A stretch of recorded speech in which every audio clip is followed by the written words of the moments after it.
बिस्मिल्लाहिर्रहमानिर्रहीम अस्सलाम वालेकुम ګرانو کتونکو زم تاسو هوست رابعه قیوم او دا وخت تاسو ګوري پښتون ډیجیټل د یو نوې پودکاسټ سره نننی پودکاسټ اپیسوډ کې به مونږ یو ډیر زیات اهم موضوع باندې خبرې کوو چې کوم دا وخت د افغانستان او د پاکستان ترمنځ کشیده صورتحال نیوز ډیر زیات سنجیده شوې دي. تاسو ګورئ یو خوا بارډر بند او د بارډر په وجه باندې ډیر زیات مسلې چې کوم دي هغه زمونږ وړاندې یا زمونږ مخې ته راغلي. تاسو ګورئ تجارت افیکټ کیږي، عامولس چې کوم دی هغه افیکټ کیږي، هغه ته ډیر زیات نقصانات چې کوم دي ترلاسه شوي دي. بیا تاسو ګورئ دین علاوه د دهشتګردۍ لهر چې کوم دی هغه کې هم اضافه شوې ده، کاغه صوبایي سطح باندې تاسو ګورئ یا ملکی سطح باندې ګورئ نو هغه کې هم ډیره زیاته لوی اضافه شوې ده. انټرنیشنل کمیونټیز دغه اړه باندې سوي چې کوم بین الاقوامي سطح ده هغه هم په دې باندې چې کوم دی د تشویش اظهار کړی دی. په دغه اړه به هم خبرې کوو. بیا دین علاوه رشیا چې کوم دا هغه هم دغه شان د تھریټس باره کې څه انفارمیشن چې کوم دی هغه شیر کړي. په دغه ټولو اړخونو به خبرې کوو. د ټولو سوالونو جوابونه ترلاسه کولو لپاره موږ سره سټوډیو کې موجود دي سینیئر جرنالست د افغان امور ماهر ظاهر شاه شیرازي صاحب په پروګرام کې هرکلی. السلام علیکم سر. وعلیکم السلام. جی رابعه تاسو ته تاسو اوریدونکو ته ډېر سلامونه کتونکو ته. وعلیکم السلام. ډیره مننه سر. د ټول ناول خبره شو د تجارت په اړه باندې. تجارت صورتحال دا وخت سره یو خو بارډر بندي عامولس ډیر زیات افیکټ کیږي او دغه به څه جوړیږي مخکې. ګوري زما په خیال کې بشک چې کله په دو ګاونډي هیوادونو کې ټینشن راځي یا د لاین آرډر مسلې یا د بارډر د جګړې مسلې یا د یو بل سره چې څنګه د پاکستان او د افغانستان لکه یو غیر ضروری جنگ وشو جی نو د هغې نه پس به دا حالات ضرور راپېښېږي او نقصان دواړو خلکو ته شته. لکه د دواړو طرفو چې کوم خلک دي نقصان ورته شته. صحیح. خو که د دې یو بل تاسو انګل وګورئ نو دا ټایم کې افغانستان چې کوم طریقې سره یو پولیټیکل سټنټ کوي لګیا دی یا یو ان ریئلسټک اپروچ کوي چې څنګه د هغې نور الدین عزیزي صاحب چې کوم دی د کامرس منسټر دی هغه هلته پریس کانفرنس یې کوي او وایي چې موږ به د چابهار په لاره به تجارت کوو، د هوا په لاره به کوو، هوایي ټیکس به کمو. صحیح. ډېره ریئلسټک سوچ دا پکار دی چې د پاکستان په لاره باندې چې کوم تجارت کیږي یا د چمن په بارډر په تھرو کیږي یا د تورخم بارډر په تھرو کیږي نو هغه د افغان تجارت ته ډېر زیات ارزان پریوزي. دغه سیزونو موومنټ، ټرانسپورټیشن کاسټ دا ټول داسې وګڼي چې ته څومره فرض کړه کو 1 ملین روپۍ په هغې کاسټ راځي په دې موومنټ باندې نو اوس چې کوم آیډیا د افغان طالبانو رژیم راوستی دا چې موږ به د سنټرل ایشین ریپبلکس په لاره باندې به تجارت کوو، د چابهار په لاره به کوو یا هندوستان سره به موږ کارګو په ذریعه باندې هوایي تجارت کوو نو چې دلته 1 ملین خرچه راځي نو هلته به 15-16 ملیونه راځي په هماغه سیم کموډټي په لیګلو باندې یا په روړو باندې. صحیح. بل طرف ته موږ دا مورو چې غالبا د افغانستان طالبان رژیم دا یو میسج ورکول غواړي چې د پاکستان نه بغیر پاتې کېدی شي. خو دا ټایم کې یو ریئلسټک سوچ دا دی چې کو چابهار په تھرو کاروبار کیږي، کو د سنټرل ایشین ریپبلکس په تھرو باندې کاروبار کیږي یا د نورو ملکونو سره د سنټرل ایشین ریپبلک سره په هوایي لاره باندې یا هندوستان سره هغه غالبا یعنی 3 چنده به د هغې کاسټ به زیات وي، ټیکسونه به زیات وي، په هغې به ټیرف زیاتېږي نو غالبا هغه د افغانستان چې کوم کاروباري خلک دي ټریډرز دي د هغې دپاره به نقصان دی. او دا ټایم کې خو به خلک د یرې د لاسه دا خبره ومني یا د حکومت د پریشر د وجې او چې کوم د ملا غني برادر حکم و یا د طالبان رژیم چې کوم یو نیریټیو دی غالبا هغه د هندوستان سره د تعلقاتو جوړولو یا تجارت کولو هغه به افغانستان په نورو مسایلو کې ورمخ کی. او زما په خیال کې دا یو ډېر ان ریئلسټک اپروچ دی. د افغانستان د خلکو سره د افغان طالبانو یو ډېره لویه دشمني ده. غالبا یو کومه لار چې ده هغه د پاکستان لار ده چې کوم د دواړو هیوادونو په منځ کې یووالی هم راوستی شي او کاروبار او نور تعلقات هم تجارت چې کوم دی هغې ته هم فروغ ملاوي شي. بل خوا که تاسو ګورئ نو شیرازي صاحب نور الدین عزیزي صاحب چې کوم دی هغې هم اوس د نیو دلي ته تللی نو په دې کې تاسو څه لګي چې آیا دا صرف مطلب دا د تجارت په اړه باندې خبرې وي که نور داسې څه؟ ګورئ زما په خیال دا ډېر یو ان ریئلسټک اپروچ دی د افغان طالبانو رژیم. جی بېشک د هغې حق جوړېږي چې چا سره تجارت کول غواړي، تعلقات جوړول غواړي. خو زه دا ټایم کې دا ګڼم چې دا یو پاکستان باندې یو پریشر ټیکټکس په تور استعمالوي چې موږ به تجارت انډیا سره کوو، موږ به چې کوم فوجي تعاون د انډیا سره کوو هغې سره به تعلق ساتو ځکه پاکستان به پریشرایز شي. خو تاسو وکتل پاکستان چې کوم زموږ ډیفنس منسټر دی خواجه آصف ډېره کلیر کړه چې نه موږ ته کاروبار پکار دی، نه تجارت پکار دی، نه موږ بارډر کولاوو. صحیح دا بارډر بند خده او بیا یو ریالستیک را بیا ډېر اپروچ موږ ته دا پکار دی چې د دې بارډر باندې چې کوم ټریډ کیږي هغه کې موږ ته څه فائدہ ده زموږ خلکو ته فائدہ نشته زموږ حکومت ته فائدہ نشته سټیټ ته نشته او په دې بارډر باندې چې کوم سمګلینګ کیږي کوم سمګلران دي هغه طرف او دې طرف دواړو ته یا بیا چې کوم نمونه بنالو چې کوم دا ته په دې بارډر باندې ډیپلویډ د کسٹم او د نور لا انفورسمنٹ ایجنسیان افسران چې کوم دي دا غي کاروبار بند شو نو به قتل غواړي چې دې څومره برداشت کولی شي باقي کاروبار په هغه بارډر باندې چې کوم باندې پغلا سامان زی او پغلا ډالرز راځي اب کم کاروباري سمګلینګ چې کیږي نو اب څه کاروباري بیا چې کوم د افیم هیروین او آیس چې کوم د په کم بارډر باندې راځي اب څه کاروبار یا بالکل د سختۍ سره یو غیر قانوني د بارډر چې کوم سمګلینګ عام ضرور بند شوی دی بالکل عام کاروبار به هم متاثر شوی بالکل چې کوم په دغه لار باندې د خوراک سیزونه راځي زموږ تر سیمټ زی دویانې زی د نور سیزونه بالکل د هغې باندې بس اندازي خو زیات تر زه دا ګڼم چې یو لحاظ سره په سمګلینګ باندې ډېر لوی یعنی یو قدغن لګېدو دا ډېر لوی ډیولپمنټ دی چې 50 ارب ډالر تقریبا په دې بارډر باندې سمګلینګ کیږي نو هغه بند شو هغه एकदम د پاکستان ته فائدہ دا کیږي شي افغانستان ته کېدی شي د ډېر نقصان دی ولې دا ټیم د هغې اکانومي په افیمو او په چرسو په دغه ډرګز او نارکوټکس باندې چلیږي لګیا ده صحیح بل خو اگه تاسو ګورئ نو دغه هم اورېدو کې راځي چې یاره هغې د پاکستان چې کوم میډیسنز و هغې په باره کې هم ویلي چې یاره دا هسې 2 نمبر دوايانې وي یا داسې هغسې فیک نه میډیسن په اړه باندې هم ویلي دي بل خو اگه تاسو ګورئ نو دغه بارډر چې بند شو نو موږ به خبره دا کوو چې کوم دهشتګرد تنظیمونه دلته موجود دي خو بین الاقوامي سطح باندې هم د هغې باندې چې کوم دی بلا خبرې شوي دي دغه باندې ګورې زما په خیال کې د هغې خپل چوایس دی بېشک د افغانستان خلک آزاد ملک ته څنګه چې هغې چې موږ آزاد ملک کې چا سره کاروبار کوي چا نه دوایي اخلي هغې ته څه مناسب کاري دا به غالبا د طالبان رژیم ته خپله پته لګي هغې رزلټ به راوځي لږ څه بل تاسو وګورئ یونایټډ نیشن سیکیورټي کونسل کې د ډنمارک ډیپټي پرمننٹ ریپرزنټیټیو ده سینډرا جانسن لانډي د هغې نوم دی هغې یو ډېر زبردست څیز راوچت کړی دی چې دا ټایم کې په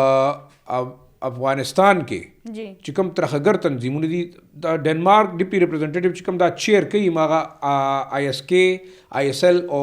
القاعده حوالې سره چې کوم کمیټي د هغې مشرم ده نو هغې دا وویل چې دا ټایم کې په افغانستان کې 6,000 زیات طالبان دهشتګرد ترخګر موجود دي او ورسره د آی اس کې او د القاعده ترخګر موجود دي چې کوم خطرات پیدا کوي د سنټرل ایشین ریپبلکس تم ورسره چې کوم ګاونډي هیوادونه پاکستان ایران او چاینا هغې ته ډېره لویه خطره ده دا خو موږ نه وایو دا خو د ډنمارک چې کوم چیر د هغې دا خبره کوي بل دا ټایم کې هغې دا هم وایي چې دا ټایم کې د آی اس ایل کې چې ورته موږ وایو اسلامک خراسان سټیټ چې کوم د سیریا نه او د میډل ایسټرن ملکونو نه چې کله دی راوتي دي هغې نه پس دلته د دې 2,000 نه زیات دهشتګرد موجود دي او ثناء الله غفاري د دې کمانډر دی د هغې لاندې هغه د ټول ریجن ته تھریټ دی دا په یونایټډ نیشن سیکیورټي کونسل کې دا رپورټ چې کوم دی ورکړی شوی دی بیا دې نه پس زموږ چې کوم ډپټي پرمننټ ریپرزنټیټیو دی عثمان جدون هغه هم دا خبره وکړه چې واقعي د ملکونو د انټرنیشنل کمیونټي له دا پکار دي چې د پاکستان سره مرسته وکړي ولې چې پاکستان ته دا ټایم ټولو نه لویه خطرات او حملې چې کومې کېږي د افغانستان نه کېږي دا یعنی د ډنمارک چې کوم نماینده د هغې دا خبره وکړه لانډي صاحبه دا م وویل چې څومره حملې 80% شوي دي هغه ټي ټي پي دا ټایم کې په پاکستان کې کړي دا ډېر لوی تھریټ دی بالکل یو ډېر زیات لوی دا ټایم کې د یو کمیټي ده د دې چې 1267 کمیټي ورته موږ وایو د یونایټډ نیشن سیکیورټي کونسل چې هغه په ترخګر تنظیمونو د هغې په لیډرشپ باندې پابندیانې لګي نو زموږ نماینده دا خبره م وکړه چې یاره دا ټایم کې اوس کم خلک چې دا فنډ کوي او په دې کې ګوري په دې کې د ډنمارک کلیر کټ انډیکیشن دی چې د افغان طالبان رژیم ټي ټي پي بي ایل اے او نور ترخګر تنظیمونو سره مرسته کوي سپورټ کوي فاینانشل سپورټ کوي کلیر شو بیا د پاکستان ګوره مطالبه ډېره جسټیفاید ده چې بھائی تاسو د دې لیډرشپ خلاف ایکشن والی په دې کې پولیټیکل مجبوریانو ته مو ګوري چې دا د طالبان لیډر دی که دا ملا هیبت الله دی که دا میر خان متقی صاحب دی که دا هر څوک دی چې دوی مرسته کوي نو په کار د دې خلاف د ایکشن شي بل ګورې یو غټ انټرنیشنل لیول باندې ویسلې نبنزیا دا د رشیا پرمننٹ ډپټي پرمننٹ ریپرزنټیټیو دی په یونایټډ نیشن سیکیورټي کونسل کې هغه یو ډېره خبره وکړه چې دا ټایم کې داعش یو ډېر لوی طاقت جوړ شوی دی په افغانستان کې او افغان طالبان چې کوم تاثر ورکوي صحیح چې را مونږ ترهګر کنټرول کل او دلته نشته هغه غلط ثابت کو دا وایي چې دا ټیم کې داعش ټول رشیا تم تھریټ ته او نور ملکونو تم تھریټ ته دا ټیم کې انټرنیشنلی په یونایټډ نیشن سکیورټي کونسل کې دا سیز اوچت شو نو غالبا د دې مطلب خدا چې ترهګر دلته شته دهشتګرد دلته شته موجود دي ولې ایکشن نه اخلي وري ماسکو فارمیټ کې دا خبره پټه او ډېر په ډیپلوماټیک انداز کې میر خان متقی صاحب ته ویل شوی چې تاسو به دا ګوري چې دا د دې ترهګرو خلاف ایکشن پکار دی صحیح خو الته افغانستان ډینای کولا نو اوس خو ډېر کلیر شو چې د نمونو سره ډیسکس شو صحیح رشیا هم ډیسکس کا ډنمارک هم ډیسکس کا پاکستان هم کړه په ماسکو فارمیټ کې ورته مون کلیر کټ ویلیو نو دا د پاکستان د پر ډېر لوی ډیپلوماټیک ګټه ده او دا وګورئ د افغانستان د طالبان ریجیم آیسولیشن شروع شو پاکستان ته هیڅ دلچسپي نشته چې په افغانستان کې څوک حکومت کوي پاکستان آخري ملک وي چې هغه د طالبانو حکومت د ختمولو لپاره به خبره کوي او سم دا وایي چې افغانستان کې سټیبিলিټي راشي نو پاکستان کې به سټیبিলিټي راځي کم خلک چې دا نریټیو خرسي چې جی مخکې خو پاکستان طالبان جوړ کړیو مخکې خو پاکستان افغانستان کې دا کړیو صحیح او مخکې خو پاکستان دا سه کړیو دا ذکرې وي زما په خیال کې چې کومه غلطیاں مونږ کړیو مونږ دوباره نه ریپیټ کول غواړو اوس تاسو په دغه نریټیو پتلو باندې یعنی په دې سوچو کوي چې آیا افغانستان دا ټول هر څه چې کوي د دې رزلټ بسي دا په خپل تبعی طرف ته روان دي غالبا زما په خیال کې جی میسج ډیر کلیر دی صحیح اول خو د سکیورټي او د لاین آرډر مسله دا زمونږ نه د ریجن دا جی ټولې دنیا دا پاکستان هم وایي روس هم وایي چاینا هم وایي انټرنیشنلی یو پرابلم دی تاسو کو دا نه ایډریس کوئ نو موږ ته کاروبار ضرورت نشته موږ په هغه کاروبار څوک چې کم 80,000 خلک موږ شهیدان شوي دي بالکل دې سره که تاسو ګورئ نو دې ټرانزیټ ټریډ هم یو لاره چې کوم دا افغانستان ته بالکل فری شي کوم دا ورکوله خو دې سره اوس افغانستان چې کله نه ایران سره دغه لینک خپل جوړ کړي لګیا دي نو هغې په ډېر زیات هائی ټیکسز هم لګوي نو تاسو ګورئ ایران غالبا فیسیلیټیټ کوي خو ایران ته هم دا ټایم ریالایز کېدل پکار دي چې د چابهار په لاره کو ټرانزیټ ټریډ هم کېږي نو هغه 3 ګنا زیات کاسټ دی بل تاسو ګورئ د پاکستان چې کوم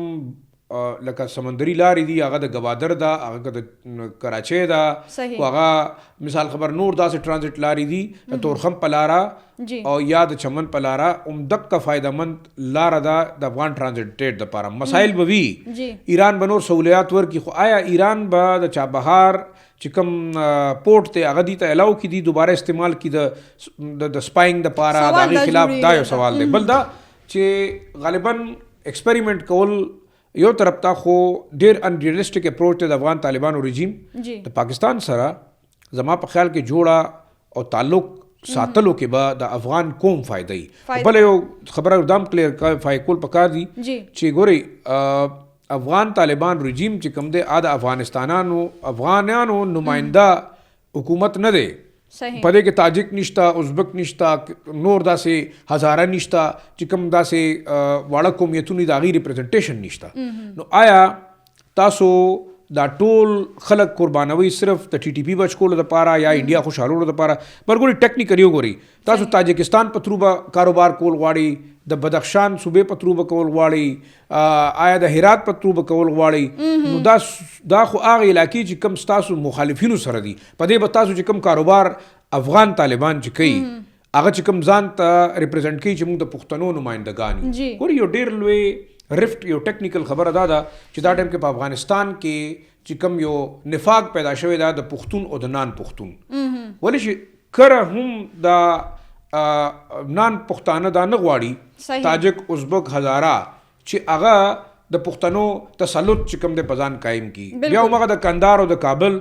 د غلجو او د چا خبره د دورانیانو یو کانفلیکټ دی د کندهار والا خلک ډیر سټبن دي ایروګنټ دي جګړمار دي د کابل والا بلک ډیر داسې دا ټایم کې دغه رفت چې کوم دی هغه خلک لګیا دي ډیر ویزیبل ګوري صحیح او چې کوم د ناردن الائنس خلک دي د هغې ټل ټورډز کابل ځکه دی چې هغې دا ګڼي چې د کندهار والا چې کوم مایند سیټ دی هغه همیشه یو ایکسټریمسټ مایند سیټ دی میلیټنټ مایند سیټ دی د جګړې طرف ته روان دی هغه د ډیولپمنټ خبره نه کوي نو ګوري دا ټایم کې افغان طالبانو بېشک چې دنیا ته یو دی ډرامه کریټ کړې ده چې موږ ته د پاکستان ضرورت نشته موږ ته د پاکستان د ټریډ ضرورت نشته موږ د پاکستان سره تعلق ساتل نه غواړو ډېره ښه خبره ده دې ته د مبارک شي بل چې کوم د پښتون او د نان پښتون کارت دی یوز کولو هغه هم په دې باندې واپس کیږي لګیا دی هغه دې ته کنفلیکټ کیږي لګیا دی ولې چې کوم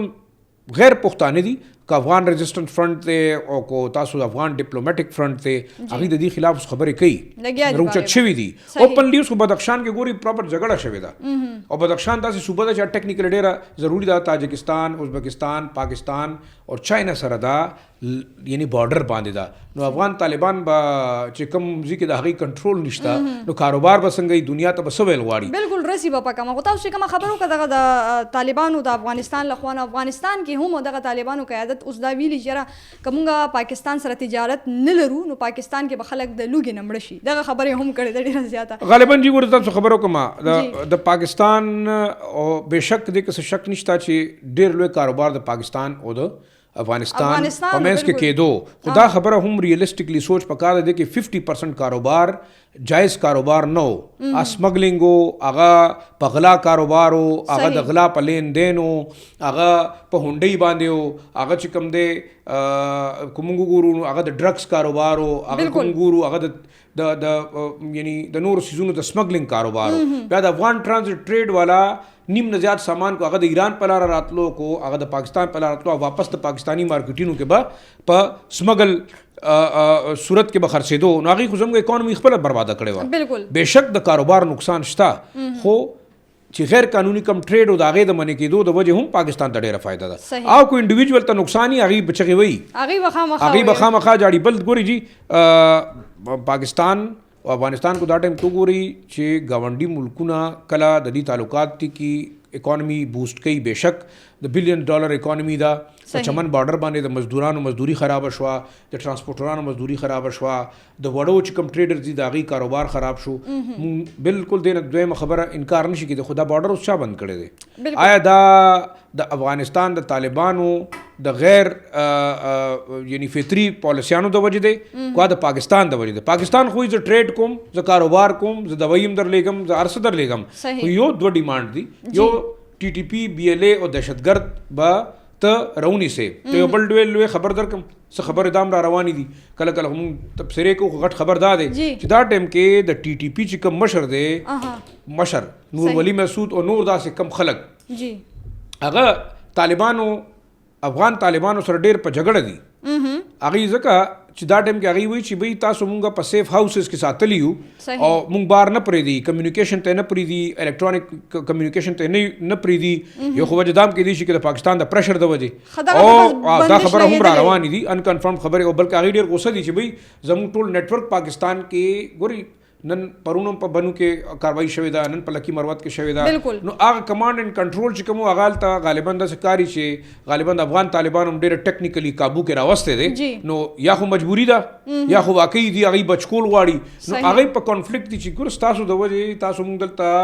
د سیفټي په نوم باندې قید کړي یو موږ باندې سکیورټي زیاته کړې ده طالبان ورته دا وایي چې بھئی موږ ستا سکیورټي کوو کېدای شي پاکستاني ډرون دې مړ کړي بیا به څه کېږي نو یو خو یاره دام ده کو دلته مړه شو نو هم د افغان طالبانو بې عزتي ده او کو مطلب دا دی بار جمدی را پرېږدي نو کېدای شي بیا دې مړم شي خو آخري یو ډېر لوی کار دا دی چې غالبا ډېر حده پورې چې کوم دا نیټورک دی دلته وګوري پاکستان خپل سایډ ته اپریشن زیات کړي او دا زما په خیال کې زموږ سټریټیجي بدلول پکار دي افغان او پاکستان دا سټریټیجي بدله کړې ده تاسو ګوري اوس موږ کمپلین نه کوو اوس موږ خبر هم نه کوو چې تاسو د دې خلاف ایکشن والی موږ خپل ایکشن تیز کو په بنو کې په لکی مروت کې په ډی خان کې کاروایی لګیا ده کیږي او مخکې هم پلانینګ دا دی چې اوس بدی ایکټیو اپریشنز کوي په نورو بارډر ایریاز کې نو پاکستان له دا پکار دي چې خپل پالیسی ریویزټ کړي د دهشتګردۍ خلاف چې کوم سټریټیجي ده هغه اکټیو کول پکار دي خپل علاقې کلیر کول پکار دي چې دلته نه خلک مړه کېدل شروع شي نو د دې به هغه افیکټیونس ختم شي دی به د پاکستان خلاف حمله نشي کولی او چې حمله رکاو شي نو اتوماتیکلی ډیمورالایزیشن به راځي خلک به نور مري خو یو خبره ده د بارډر د بندش ته وجې نه ترخګر اخواتلی شي نه دې خواتلی شي دواړو طرف ته ګیر دي دا هم ډېر لوی د پاکستانی پالیسی میکر یو کامیابی ده صحیح پودکاسټ ټایم هم ختمېدو باندې خو شیرازي صاحب دا یو سوال به زه ستاسو نه لازمي کوم د ټي ټي پي ویلي کېږي داسې چې سپټې رابطې هم دي او د ټي ټي پي یو قسم پریشر دی په افغان حکومت باندې نو دغه تاسو په کوم نظر باندې پورې زما په خیال کې ټي ټي پي او په افغان طالبانو کې څه فرق نشته دی دا غني چې ایډیالوژیکلی دي دواړه رونه دي جهاد کړي دي او یو کنسپټ دام ور کړي کیږي چې څنګه القاعده دی سره مرسته کوله دغه رنګ د افغان طالبانو او د ټي ټي پی په منځ کې روابط چې کله دي دلته اوسېدل په شمالي وزیرستان کې جنوبي وزیرستان کې په باجوړ کې په مومند کې صحیح دې کې لکه مونږ خدا غنو چې نه په ټي ټي پی او په ټي ټي اي کې څه فرق نشته یو خلک دي بالکل او دی چرې هم د دې خلاف ایکشن نالي ولې چې دا ټیم کې د افغان طالبانو یو پالیسی ده چې دی د خپل ایډیالوژي ایکسپورټ کوي دی لکه څه ایکسپورټ کوي دی د طالبانایزیشن ایکسپورټ کوي لګیا دی تاجکستان ته ازبکستان ته تاجکستان ورسره ترکمانستان ته ورسره رشیا ته چاینا ته انډیا ته هم لکه تاسو ګوري بنگلاديش طالبان هم ټي ټي پی کې شامل دي شته نو الته پورې خو ایکسپورټ شو پاکستان ته خو دی ډیر په خوشاله کې چې دلته مو دا دلته جوړ شو دلته به واپس لګو اصل سیس دا دی چې دا ټیم کې د افغان طالبانو یو ټرمپ کارت دی ورسره د ټي ټي پی بی ال اے او د هغه ملکونو خلاف چې د ټولو ترخګر چې کوم دی ټول په افغانستان کې موجود دي او د دې دا ډېر لوی ټیکنیک دی چې دی دنیا ته جړام کوي فریادم کوي چې موږ سره ظلم کیږي او په خپل ورسره هیڅ رائټ نشته دغه یونایټډ نیشن سکیورټي کونسل کمیټې کې دا خبره هم روچته شو چې په افغانستان کې دا ټیم کې چې کم طالبان رژیم دی هغه د خلکو ټول بشري حقوقونه سلب کړي دي د ښځو حق نشته د ماشومانو نشته د غیر طالبانو حق نشته د غیر چې کم نور ازبک تاجک ترکمن دي دا غي حق نشته د شیعه کمیونټي حق نشته صرف دا خلکو حق ته چې دا 15 شپږ لیډرشپ دي او د دې لیډرانو انډر چې څوک کار کوي د دې خپل دي د دې سران دي د دې چې کم فایټرز دي دا غي ټول حقوق شته او د نور خلکو حقوق نشته ولې چې دا یو اسلامي نظام دی دلته راوستل په افغانستان کې چې کوم کې صرف د دې حقوق دي د دې حقوق دي بالکل ډیر زیات مننه شیرازي صاحب د وخت راکولو ګرانو کتونکو زمونږه د نننی پودکاسټ وخت هم کمپلیټ دی خو یقینا شیرازي صاحب چې کوم خبرو کې چې دغه د پاکستان او د افغانستان ترمنځ چې کوم اړیکې دي الله دې وکړي چې دوه هیوادونو ترمنځ چې کوم دي دغه جنگ جګړه ختم شي او دغه سره په یو پوینټ باندې متفق شي او دغه امن چې کوم دی په دوه ملکونو کې راشي بیا دې سره تاسو وریدل چې دغه بارډر کې د تجارت نه بلکې سمګلینګ د پاره دغه خلک چې کوم دي نو ډېرې شغې وخی خو دغه سره بارډر چې کوم دی بند نو لوی نقصان اغه ته ترلاسه کی امید ده چې تاسو به زموږ نننی پودکاسټ خوښوي خپل رائے خپل اوپینین کمنټ سیکشن کې ضرور شامل کړئ تر نیکسټ پودکاسټ پر به مال او زما ټیم لرا کوي اجازه تل وی الله پامان